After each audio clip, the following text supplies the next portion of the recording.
इन लोगों में से कितने ऐसे राजनेता थे जो आज जो ये पॉलिटिकल टूर कर रहे हैं, ये पॉलिटिकल टूर की बजाय उस समय उत्तर प्रदेश की जनता के सुख दुख में कितने लोग सहभागी बने थे? इनमें से कोई नेता मुझे बताते दें किसी जिले का अब हम सहभागी बनने के लिए आए थे तो हमें रोक दिया गया। मैं वही पूछना चाहता हूं। प्रियंका जी से तो सर्किट हाउस में कह रहे झाड़ू भी लगवा दिया गया। देखिए, जनता उनको उसी लायक बनाना चाहती है और जनता ने उसी लायक उनको बना दिया है। सवाल यह है कि इन लोगों के पास उपद्रव करने और नकारात्मकता फैलाने के सिवाय कोई कार्य नहीं। कोरोना कालखंड में इनके किसी के दर्शन नहीं हुए। उत्तर प्रदेश में जब हर व्यक्ति जीवन और जीविका के बीच में जद्दोजहद कर रही थी जी, तब केंद्र और प्रदेश सरकार ही उनके साथ खड़ी थी। भारतीय जनता पार्टी का कार्यकर्ता ही उनके साथ खड़ा था। तब इन राजनीतिक दलों के या इनके नेताओं का या इनकी स्वयं की उपस्थिति कहीं नहीं थी, जीरो थी। और ये मार्च 2020 से लेकर के मैं कह सकता हूं कि अक्टूबर 2021 के बीच में भी यही स्थिति थी। लेकिन अचानक उनकी नींद खुली, उनको लगा कि लखीमपुर खीरी एक बहाना है। लेकिन ऐसा नहीं हो पाएगा। उत्तर प्रदेश की लेकिन जनता, क्या आपको लगता है उत्तर प्रदेश की जनता, देखिए, सरकार की प्राथमिकता होती है शांति और सौहार्द बनाना। पहले सरकार ने वही किया। ये किसी इस सद्भावना के दूत नहीं थे। ये दुर्भावनापूर्ण तरीके से वहां पर विद्वेष और वहां पर आपसी वर्ग संघर्ष की स्थिति पैदा करना चाहते थे, जो हम प्रदेश के अंदर नहीं होने देना चाहते थे और कतई नहीं होने देंगे। तीसरा, इन लोगों के जाने के बाद पब्लिक की जो प्रतिक्रिया थी, पीड़ितों की जो प्रतिक्रिया थी, ये भी आपने देखा होगा। सबने बहुत तीखी प्रतिक्रिया व्यक्त की थी कि सरकार ने हमें मदद की है, सरकार के कार्यों से हम पूरी तरह संतुष्ट हैं, कृपया हमारे मामले में राजनीति न की जाए। ये पीड़ित परिवारों ने स्वयं कहा या सभी पक्षों ने इस बात को उनकी दलील थी। मैंने सवाल पूछे उनसे भी, उनकी दलील थी कि हम तो दुख बांटने के लिए जाना चाहते थे। किसी के यहाँ मौत होती है तो दुख बांटने जाया जाता है। अगर हम मदद करना चाहते हैं यूपी के अंदर लखीमपुर में कुछ, आपके सवाल वाजिब हैं। कवर्धा में जो जिसे कहते हैं एक धार्मिक संघर्ष हमें देखने को मिल रहा है छत्तीसगढ़ के अंदर, वो एक बड़ा इंसिडेंट हुआ है, उसमें कोई दो राय नहीं है।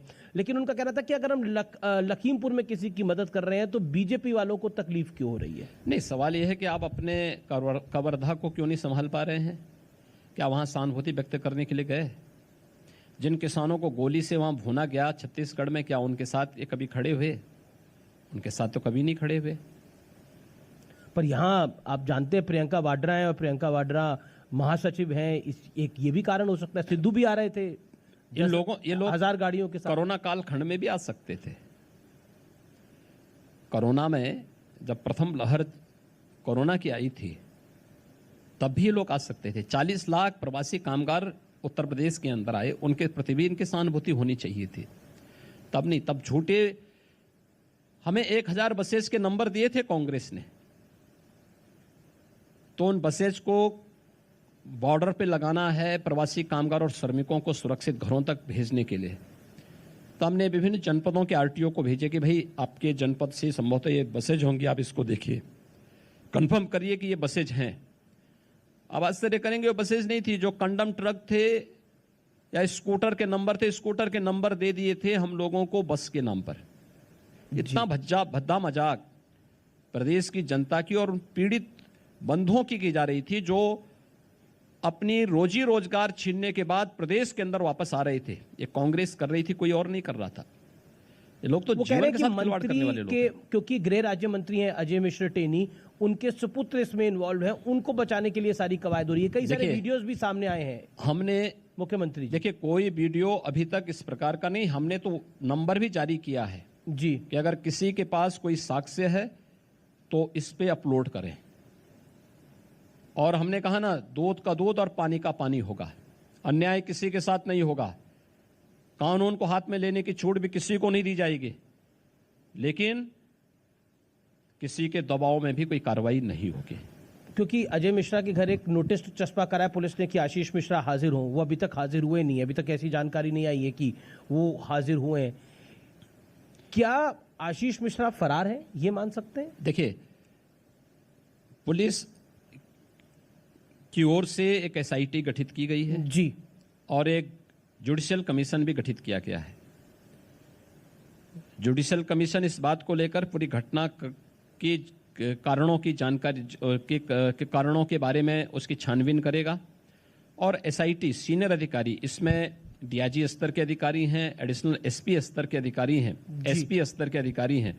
ये अधिकारी इस पूरे मामले में इसकी तह तक जाएंगे और उन सभी वांछितों को जिनके नाम दिए गए हैं, जिनके वीडियोज आ रहे हैं, जिन पर यह कंफर्म हो गया कि अपराधी थे, उनकी गिरफ्तारी शुरू हो चुकी है। कल कुछ गिरफ्तारी हुई है, आज भी कुछ गिरफ्तारियां संभवतः हुई होंगी। पूछताछ की जा रही है। साक्ष्य जिनके खिलाफ पुख्ता साक्ष्य मिलेंगे उनकी गिरफ्तारी होगी और उनके खिलाफ बहुत सख्त कार्रवाई होगी। मैं इस घटना पर आपसे आखिरी सवाल पूछ रहा हूं। आरोप ये है कि अजय मिश्रा टेनी ने खुद भड़काऊ भाषण दिए, थम्स डाउन जिसे कहते हैं, इस तरह से दिखाया, इसलिए किसान भड़क गए और फिर उसके बाद जो हुआ जिसमें 3 बीजेपी के कार्यकर्ता भी गए। बहुत दुख की बात है कि एक पत्रकार की भी जान चली गई और बहुत दुख की बात है 4 किसान भी नहीं रहे। क्या आपको लगता है कि गृह राज्य मंत्री को भी रिस्पॉन्सिबल होना चाहिए था? देखिए, पॉलिटिकल भाषण और थ्रेट दोनों में अंतर होता है। पॉलिटिकल भाषण राजनीतिक मंचों से होता है और केवल यह बीजेपी का कोई नेता ही दे रहा हो ऐसा नहीं है। तमाम अन्य नेता देते हैं, कांग्रेस की सरकारें वो भी देते हैं और भी देते होंगे, लेकिन इसका मतलब ये नहीं कि आप किसी की हत्या कर लें। आपको लगता है किसी ने गलत किया है, उसके लिए अलग अलग मंच हैं, आप कंप्लेंट कर सकते हैं, आप उसके माध्यम से वो करेंगे, लेकिन कानून को हाथ में लेने का अधिकार किसी को नहीं है। क्योंकि कांग्रेस इसको या फिर विपक्ष इसको इसलिए मुद्दा बना रहा है क्योंकि अजय मिश्रा टेनी ने बोला, सिर्फ उन्होंने ही, हरियाणा के मुख्यमंत्री ने भी कुछ दिन पहले किसानों को बोला था कि हम इनको देख लेंगे। तो इस संदर्भ में इसको जोड़ के देखा जा रहा है कि बीजेपी धमका रही थी। धमकाने की बात नहीं, ये सभी मामले पॉलिटिकल बयान है। पॉलिटिकल बयान देश काल और परिस्थिति के अनुरूप व्यक्ति दे देता है, उसको इतने गंभीरता से नहीं लिया जाना चाहिए। प्रयास होना चाहिए कि हम कोई ऐसा बयान न दें, लेकिन अगर आता है तो वह उसका कोई मायने नहीं होता। आप उसका खंडन कर दीजिए जी, आपको बुरा लगता है आप भी बोल दीजिए, क्या मतलब है इसका। लेकिन उसकी आड़ पे हम क्या किसी निर्दोष व्यक्ति की जान ले लेंगे? राह चलते हुए राहगीरों पर हमला कर देंगे? अब विपक्ष अड़ गया